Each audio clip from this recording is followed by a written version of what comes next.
దేశంలోనే మొదటిసారి WhatsApp governance విధానాన్ని రాష్ట్రంలో ప్రవేశపెడుతున్నామని, ధృవపత్రాల కోసం పౌరులు ప్రభుత్వ కార్యాలయాల చుట్టూ తిరిగే విధానానికి ఇక స్వస్తి పలకనున్నామని ముఖ్యమంత్రి చంద్రబాబు అన్నారు. అదేవిధంగా పౌరుల సమాచారం సైబర్ నేరగాళ్ల చేతికి చిక్కకుండా జాగ్రత్తలు తీసుకోవాల్సి ఉందని, ఆ దిశగా అధికారులు అప్రమత్తంగా ఉండాలన్నారు. ఫోరెన్సిక్, సైబర్ సెక్యూరిటీని బలోపేతం చేయాలని సూచించారు. వాట్సాప్ గవర్నెన్స్ పై ముఖ్యమంత్రి నారా చంద్రబాబు నాయుడు నేడు సచివాలయంలో సమీక్ష నిర్వహించారు. రాష్ట్రంలో వాట్సాప్ గవర్నెన్స్ సేవలను ప్రభుత్వం రేపటి నుంచి అందుబాటులోకి తీసుకురానున్న నేపథ్యంలో సీఎం సమీక్షించారు. మొదటి విడతగా పౌరులకు 161 సేవలను ప్రభుత్వం అందించనుంది. ఈ మేరకు సీఎం చంద్రబాబుకు అధికారులు ప్రజెంటేషన్ ఇచ్చారు. వాట్సాప్ ద్వారా సేవలను పొందాలనుకునేవారు ఏ విధంగా ఆప్షన్లను ఎంచుకుంటారనే దానిపై సీఎంకు అధికారులు వివరించారు. రెండవ విడతలో మరిన్ని సేవలను ప్రభుత్వం అందుబాటులోకి తీసుకొస్తుంది. మొదటి విడతలో భాగంగా దేవాదాయ, ఎనర్జీ, ఏపీఎస్ఆర్టీసీ, రెవెన్యూ, అన్నా క్యాంటీన్, సీఎంఆర్ఎఫ్, మున్సిపల్ వంటి వివిధ శాఖల్లో సుమారు 161 సేవలను ప్రవేశపెట్టనుంది. దేశంలోనే మొదటిసారి వాట్సాప్ గవర్నెన్స్ విధానాన్ని రాష్ట్రంలో ప్రవేశపెడుతున్నామని, ధృవపత్రాల కోసం పౌరులు ప్రభుత్వ కార్యాలయాల చుట్టూ తిరిగే విధానానికి ఇక స్వస్తి పలకనున్నామని ముఖ్యమంత్రి అన్నారు. అదేవిధంగా పౌరుల సమాచారం సైబర్ నేరగాళ్ల చేతికి చిక్కకుండా జాగ్రత్తలు తీసుకోవాలని ఉందని, ఆ దిశగా అధికారులు అప్రమత్తంగా ఉండాలన్నారు. ఫోరెన్సిక్, సైబర్ సెక్యూరిటీని బలోపేతం చేయాలని సూచించారు. వాట్సాప్ ద్వారా సేవలు అందించేందుకు రాష్ట్ర ప్రభుత్వం గత ఏడాది అక్టోబర్ 22న మెటాతో ఒప్పందం చేసుకుంది. ఆంధ్రప్రదేశ్ను డిజిటల్ టెక్నాలజీ వినియోగంలో అగ్రగామిగా మార్చే దిశగా ప్రభుత్వం అడుగులు వేస్తున్న తరుణంలో పాలన, ప్రభుత్వ సేవలను పౌరులకు వేగవంతంగా అందజేయడానికి ఈ విధానం సులభతరం కానుంది. రేపు వాట్సాప్ గవర్నెన్స్ సేవలను ఐటీ, విద్యాశాఖ మంత్రి నారా లోకేష్ అధికారికంగా ప్రారంభించనున్నారు. ఈ సమీక్షలో సీఎస్కే విజయానంద్తో పాటు ఉన్నతాధికారులు పాల్గొన్నారు. ఆంధ్రప్రదేశ్లో కూటమి ప్రభుత్వం వచ్చిన తర్వాత భద్రత భరోసా వచ్చిందని మంత్రి అనగాని సత్యప్రసాద్ అన్నారు. పెట్టుబడిదారులను ఆహ్వానించేలా ఒక సానుకూల వాతావరణం ఏర్పడిందన్నారు. సింహాచలం పంచగ్రామాల సమస్య కూడా త్వరలోనే పరిష్కారం కాబోతుందని తెలిపారు. దాదాపు 500 ఎకరాల భూమిని ప్రత్యామ్నాయంగా ఇచ్చి 12,149 ఇళ్లను రెగ్యులరైజ్ చేసేందుకు నిర్ణయం తీసుకున్నామని తెలిపారు. దేవస్థానానికి చందనం చెట్లను పెంచుకునేందుకు అవకాశం ఉన్న చోట భూమిని ఇస్తున్నామన్నారు. సచివాలయంలో నిర్వహించిన మీడియా సమావేశంలో మంత్రి అనగాని సత్యప్రసాద్, టీడీపీ రాష్ట్ర అధ్యక్షుడు పల్లా శ్రీనివాసరావు, ఎంపీ శ్రీభరత్ మాట్లాడారు. మంత్రి అనగాని మాట్లాడుతూ ఎవరి వల్ల మంచి జరుగుతుందో రాష్ట్ర ప్రజలంతా చూస్తున్నారన్నారు. ఎప్పటి నుంచో ఉన్న సమస్యలకు కూడా పరిష్కారం చూపిస్తున్నామన్నారు. సింహాచలం పంచగ్రామాల సమస్య కూడా త్వరలోనే పరిష్కారం కాబోతోంది. దాదాపు 500 ఎకరాల భూమిని ప్రత్యామ్నాయంగా ఇచ్చి 12,149 ఇళ్లను రెగ్యులరైజ్ చేసేందుకు నిర్ణయం తీసుకున్నాం. గతంలో జీవో నంబర్ 225 ఇచ్చామని, ఎంత భూమి ఆక్రమణకు గురైందో దానికి సమానంగా భూమి ఇచ్చేందుకు ఆనాడు నిర్ణయించారన్నారు. జీవో రాగానే కొంతమంది కోర్టుకు వెళ్లారని, గత 5 ఏళ్లలో వైఎస్ఆర్ కాంగ్రెస్ పార్టీ ప్రభుత్వం ఎలాంటి న్యాయం చేయలేకపోయిందన్నారు. సుమారు 12,149 కుటుంబాలకు న్యాయం చేయాలనే ఆలోచన కూడా వైఎస్ఆర్ కాంగ్రెస్ పార్టీ ప్రభుత్వం చేయలేకపోయిందని తెలిపారు. సీఎం చంద్రబాబు నిర్ణయం మేరకు 420 ఎకరాలకు బదులుగా 610 ఎకరాలకు సమాన రిజిస్ట్రేషన్ విలువలతో సింహాచలం దేవస్థానానికి బదలాయించాలని నిర్ణయం తీసుకున్నామన్నారు. దీని రిజిస్ట్రేషన్ విలువ 5,300 కోట్ల వరకు ఉందన్నారు. గాజువాకలో ఇనాం భూమిని క్రమబద్ధీకరించేందుకు నిర్ణయం తీసుకున్నాం. టీడీపీ హయాంలో ఇచ్చిన డీడ్ను గత ప్రభుత్వం పట్టించుకోలేదని, అందుకే పట్టాలిచ్చి 2 ఏళ్లలోనే శాశ్వత హక్కులు కల్పించేలా చర్యలు తీసుకుంటున్నామన్నారు. ఈ అంశంపై రేపు కౌంటర్ దాఖలు చేయబోతున్నామని తెలిపారు. కోర్టులో తమకు సానుకూల స్పందన వస్తుందని భావిస్తున్నాము. ఎక్కడ కూడా వాళ్ళకి ప్రాపర్ కన్వెన్స్ డీడ్ ఇవ్వలేదు, ఎలిమినేషన్ రైట్స్ ఇవ్వలేదు. దానిపైన కూడా మా ఎమ్మెల్యే అందరూ కూడా గౌరవ ముఖ్యమంత్రి గారిని గతంలో రిక్వెస్ట్ చేయడం జరిగింది. మొన్న కేబినెట్ లో కూడా ఏదైతే మేము డిస్కస్ చేశామో 0 నుంచి 150 యార్డ్స్ ఉన్నాయి ఫ్రీ ఆఫ్ కాస్ట్ చేస్తా ఉన్నాము. 150 యార్డ్స్ నుంచి 300 ఉన్నటువంటి వాటికి 15% ఏదైతే ఇస్తానో దాని ప్రకారంగా ఇది కూడా చేయాలి. కాకపోతే వీటికి మాత్రం ఇప్పటి నుంచి 2 సంవత్సరాలు కాకుండా 2016-17 ఇచ్చారు కాబట్టి ఆ డేట్ మీదనే వారికి ఇస్తే బాగుంటుందని చెప్పేసి వీరందరూ కోరడం జరిగింది. దానికి కూడా సానుకూలంగా స్పందించారు. నిజంగా విశాఖపట్నం పట్ల చంద్రబాబు నాయుడు గారికి ఉన్నటువంటి ప్రేమ, ఎందుకంటే రాష్ట్రంలో అన్ని ప్రాంతాల మీద ప్రేమ ఉంది. కాకపోతే ఇచ్చిన హామీలు కూడా ఎప్పుడు కూడా గవర్నమెంట్ మారినా కూడా గత ప్రభుత్వాలు ఇచ్చినటువంటి హామీలు కొన్ని సానుకూలంగా స్పందించారు. అప్పుడు 2017లో మేము ఇచ్చినటువంటి పట్టాలని కూడా కన్వెన్స్ డేట్ 2 years లో ఇవ్వాలి అని చెప్పి రాసి ఉన్నప్పటికీ కూడా గత ప్రభుత్వం ఇవ్వకపోవడం నిజంగా బాధాకరమైన విషయం. అందుకనే ఇప్పుడు రాగానే ఎమ్మెల్యేల కోరిక మేరకు ఆ 70,000 పట్టాలు ఏదైనా అందరికి కూడా ఇమ్మీడియట్ అంటే ఓల్డ్ డేటెడ్ కిందనే ఆ రోజు నుంచి ఎఫెక్ట్ అయ్యే విధంగానే ఆల్ రైట్స్ ఇచ్చే విధంగా కూడా చూస్తా ఉన్నారు. అంటే మళ్ళీ కోర్టుకు వెళ్ళిన తర్వాత వాళ్ళు అన్నది ఏంటంటే, మీరు ఎక్కడైతే 420 ఎకరాలు ఇస్తున్నారో అది వాల్యూ తక్కువ ఉంది, ఇప్పుడున్నటువంటి అర్బన్ ఏరియాలో ఉంది కనుక దీని వాల్యూ చాలా ఎక్కువ ఉంది కనుక వాల్యూకి తేడా ఉంది కనుక దీని మీద స్టే ఇవ్వండి అని చెప్పేసి కోర్టును కోరితే కోర్టు స్టే ఇచ్చింది. అయితే దానికి ఈరోజు మళ్ళీ 5 సంవత్సరాలుగా గత ప్రభుత్వం దాని మీద ఎటువంటి అడుగులు వేయలే. ఏదో చేయడానికి చివరిగా సింహాచలం దేవస్థానం భూములు ఎక్కడున్నాయి దాన్ని ఆదేయడానికి కొన్ని ఐడియాలు చేశారు తప్ప దాన్ని ఎక్కడ కూడా సుమారు 12,000 మంది కుటుంబాలు, ఒక వ్యక్తులు కాదండి, 12,149 కుటుంబాలు ఉన్నాయి. వాళ్ళకి న్యాయం చేద్దాం నాకు ఆలోచనలో లేరు వారు. ఈ రోజు మళ్ళీ ముఖ్యమంత్రి గారు చాలా సానుకూలంగా కోర్టుని కూడా దృష్టిలో పెట్టుకొని వారికి ఈక్వల్ ఎక్స్టెంట్ ఈక్వల్ వాల్యూ ఉన్నది, రిజిస్ట్రేషన్ వాల్యూ ఈక్వల్ గా ఉన్నది. ఈ రోజు ఈ 420 ఎకరాలకు బదులు 610 ఎకరాలు ఈక్వల్ రిజిస్ట్రేషన్ వాల్యూ ఉన్నది ఇవ్వడం జరిగింది. వైసీపీ చేసిన తప్పులకు ప్రాయశ్చిత్తం చేసుకోవటం లేదని మంత్రి కొలుసు పార్థసారథి అన్నారు. నెంబర్ 2 స్థానంలో ఉన్నవారు కూడా పార్టీని వదిలించుకోవాలని చూస్తున్నారు అంటే అర్థం చేసుకోవాలన్నారు. నీతి ఆయోగ్ చెప్పిన విషయాలపై చంద్రబాబును అనటం కరెక్ట్ కాదన్నారు. విపత్తుల మూలంగా రాష్ట్రం లేదా దేశం నష్టపోతే ఏమీ చేయలేమని, అలా కాకుండా ఒక వ్యక్తి వల్ల రాష్ట్రం నష్టపోతే క్షమించకూడదన్నారు. ఈ రాష్ట్రానికి ఆదాయ మార్గాలను పెంచకుండా మూర్ఖత్వపు పాలన ద్వారా మరింత దిగజార్చారని విమర్శించారు. సచివాలయంలో మంత్రి పార్థసారథి మీడియా సమావేశం నిర్వహించారు. సమావేశంలో ఆయన మాట్లాడుతూ కూటమి 7 నెలల పాలనపై చర్చకు తాము ఎక్కడైనా సిద్ధమని, అంతేగాని అవాస్తవాలు రాస్తామంటే మాత్రం కుదరదన్నారు.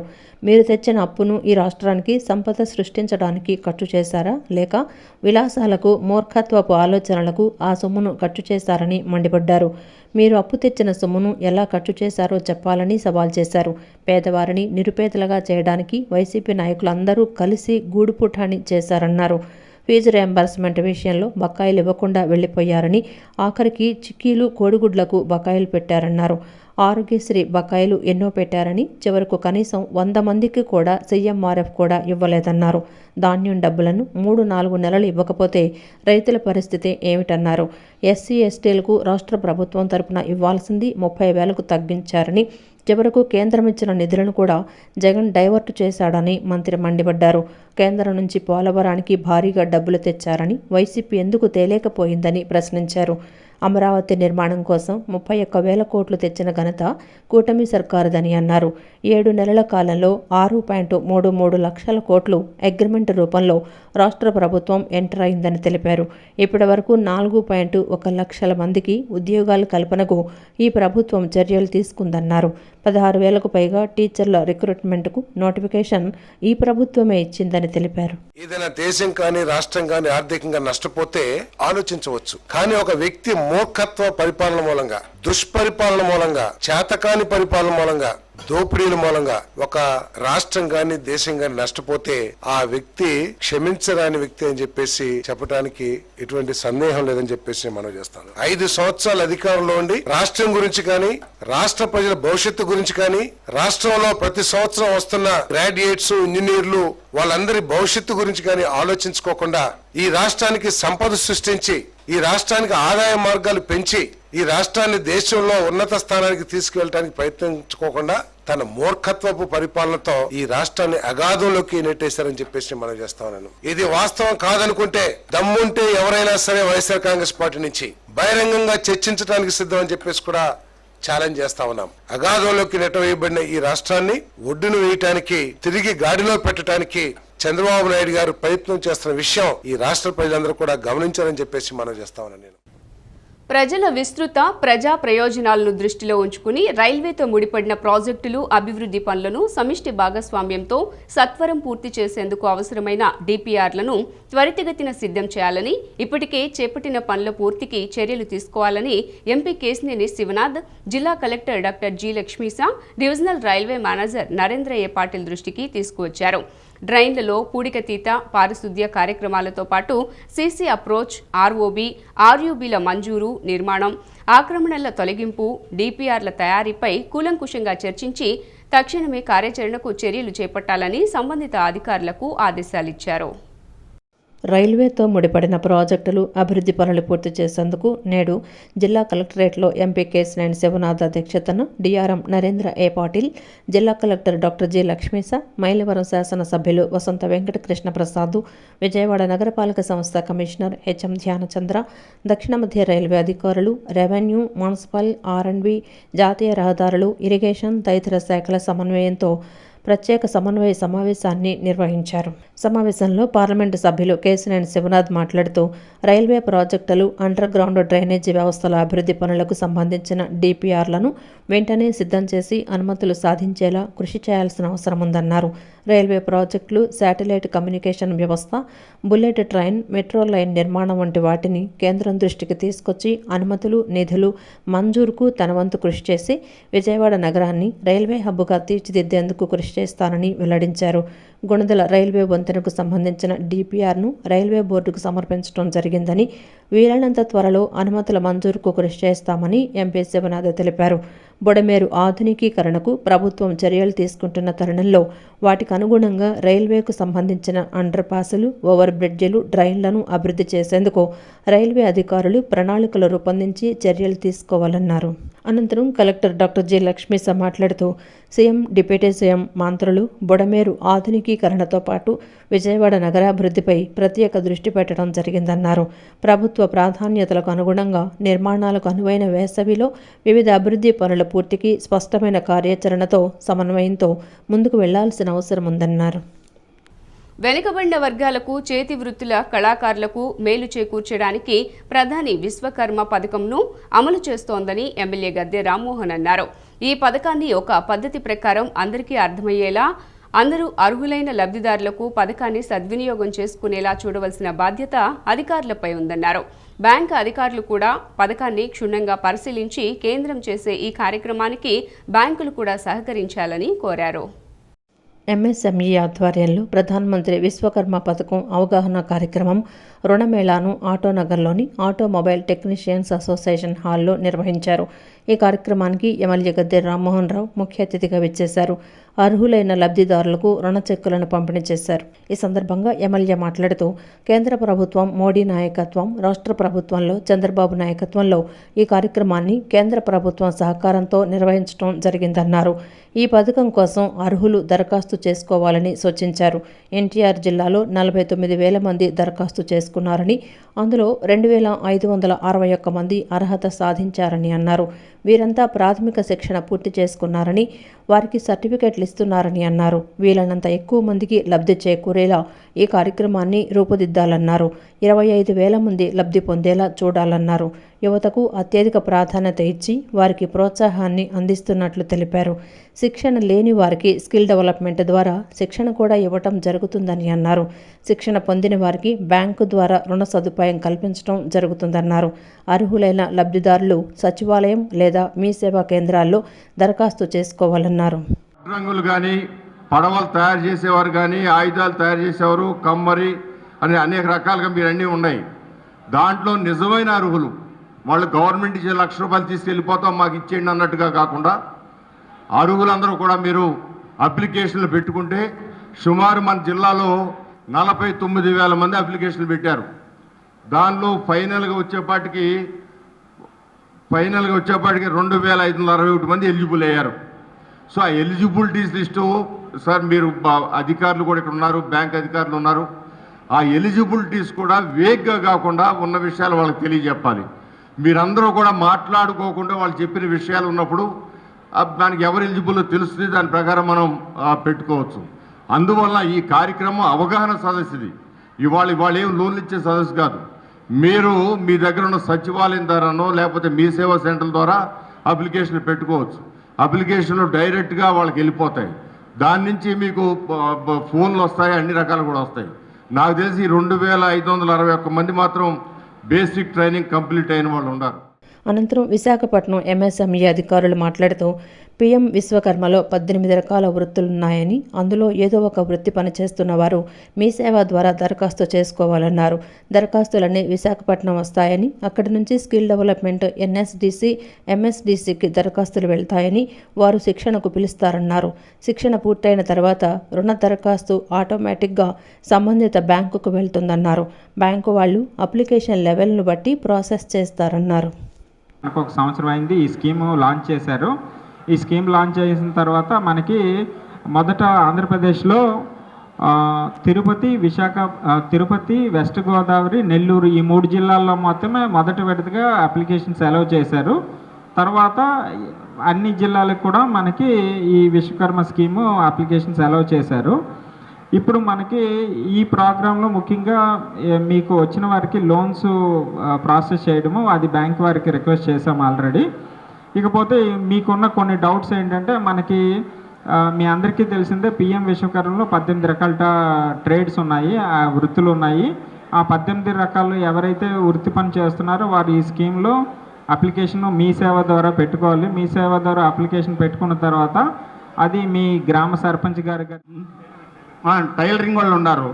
ఎందుకు అంటే ఈ టైలరింగ్లో ఒక ప్రొఫెషన్లో చాలా టెక్నికల్ ఇబ్బందులు ఉన్నాయి.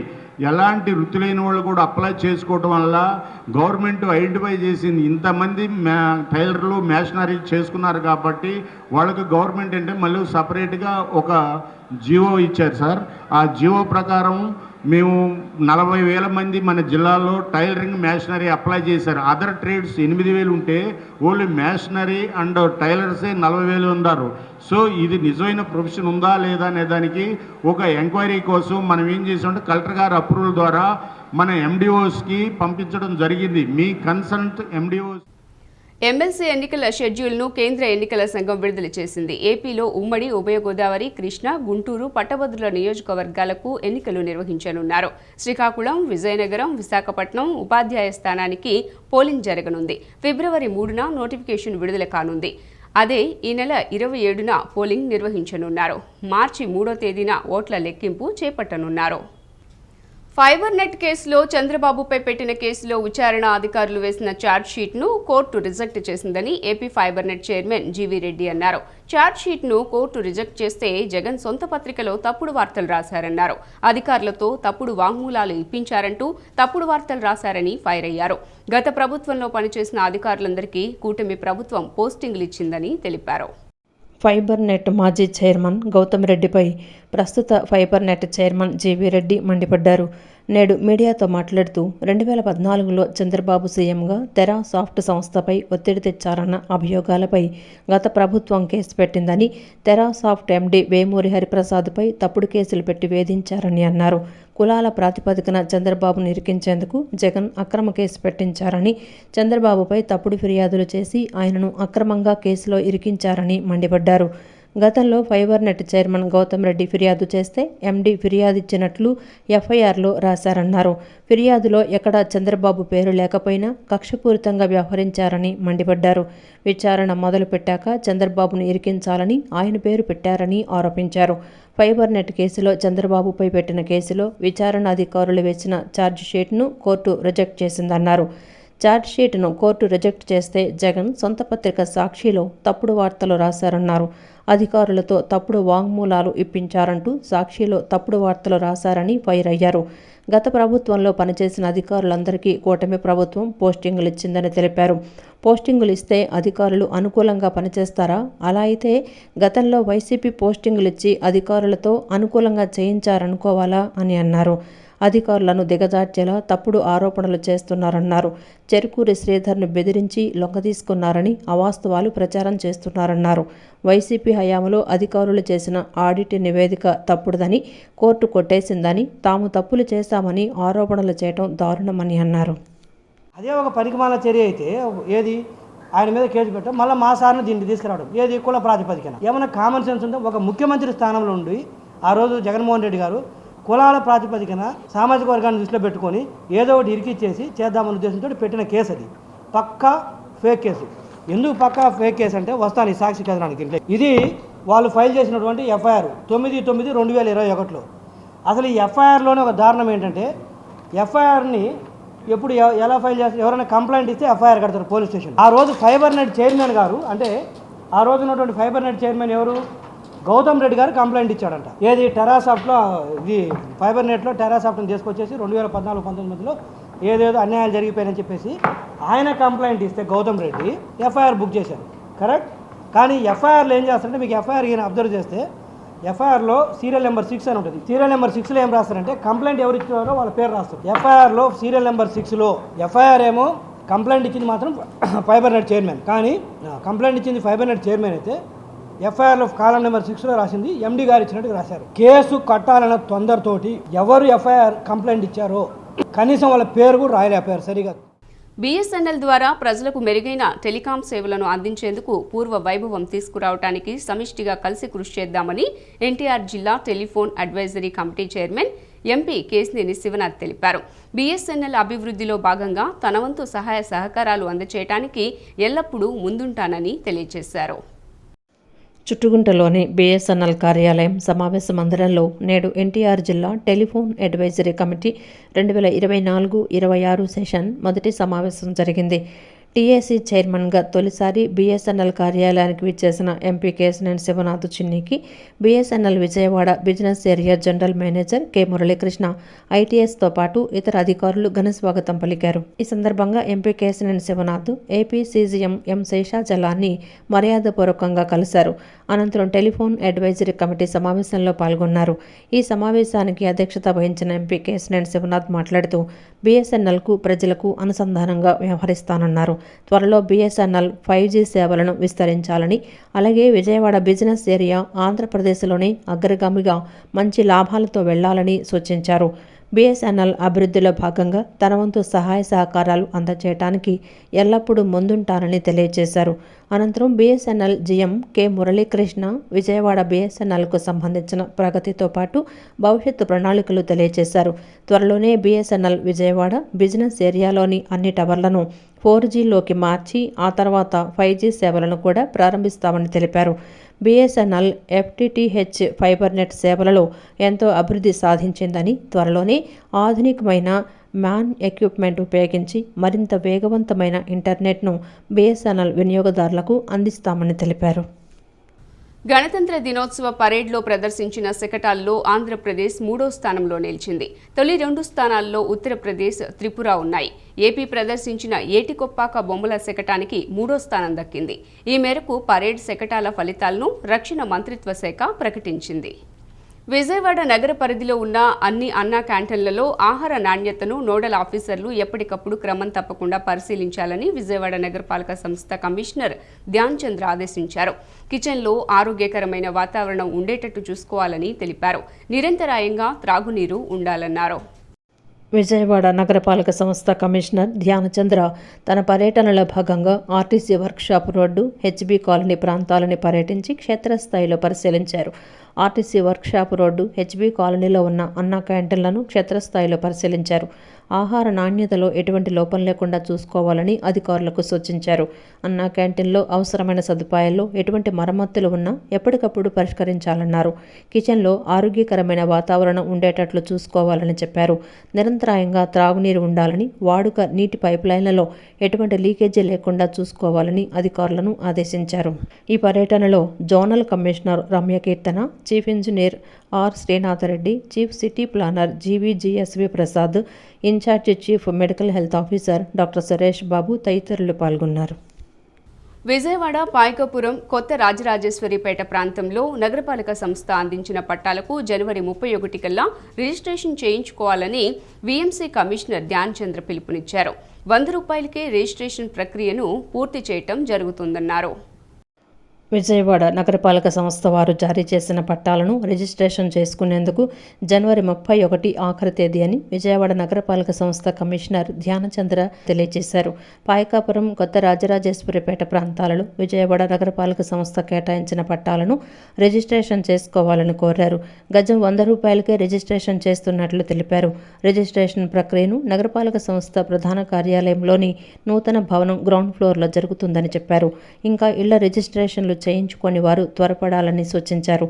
జనవరి 31వ తేదీ నాటికి ఇంటి రిజిస్ట్రేషన్ చేయించుకోవాలని, ప్రభుత్వం కల్పించిన అవకాశాన్ని సద్వినియోగం చేసుకోవాలని కోరారు. మాజీ MLA AP Madiga corporation chairman Undavalli శ్రీదేవిపై అనుచిత వ్యాఖ్యలు చేసిన సస్పెండ్ జడ్జి రామకృష్ణపై కఠినంగా శిక్షించాలని విజయవాడ తూర్పు నియోజకవర్గం టీడీపీ నాయకులు సిద్దిల అవినాష్ డిమాండ్ చేశారు. ఉండవల్లి శ్రీదేవి అనుచిత వ్యాఖ్యలు చేసిన జడ్జి రామకృష్ణపై కేసు నమోదు చేసి కఠిన చర్యలు తీసుకోవాలని విజయవాడ మాచవరం పోలీస్ స్టేషన్లో సిద్దిల అవినాష్ ఆయనతో పాటు పలువురు కలిసి ఫిర్యాదు చేశారు. అత్యున్నత పదవిలో ఉండి ఇలాంటి వ్యాఖ్యలు చేయటం సరైన పద్ధతి కాదన్నారు. ప్రభుత్వం సస్పెండ్ చేసినా సిగ్గురాలేదని, ఇలాంటి వ్యక్తులు ఉండటం సమాజానికి చెడ్డ పేరు వస్తుందని, కావున ప్రభుత్వం అతనిపై కఠిన చర్యలు తీసుకోవాలని డిమాండ్ చేశారు. రామకృష్ణ సస్పెండెడ్ జడ్జి, అతను ఇలాంటి పిచ్చి మాటలు చాలా మాట్లాడి కాబట్టి బహుశా అతను సస్పెండ్ చేసి ఉంటారు. గవర్నమెంట్లో ఉన్న వ్యక్తుల గురించి అలా పిచ్చి పిచ్చి మాటలు, అసభ్య పదజాలం వాడటం ఒక దళితుడిగా అతనికి అది సబబు కాదు. అలాంటి ఏ మాట మాట్లాడకూడదు అతను. ఎందుకంటే అతను రాజ్యాంగం ద్వారా ఎన్నో పదవులు పొంది సాక్షాత్తు జడ్జి స్థాయికి వెళ్ళిన వ్యక్తి అతను. అలాంటి వ్యక్తి ఇలాంటి పదజాలాలు వాడటం చిన్న చేతక ఆఖరికి ఎందుకు పనికిరాని రోడ్డు మీద తిరిగే ప్లాట్ఫామ్ వాళ్ళు కూడా వాడరు అలాంటి పదాలు.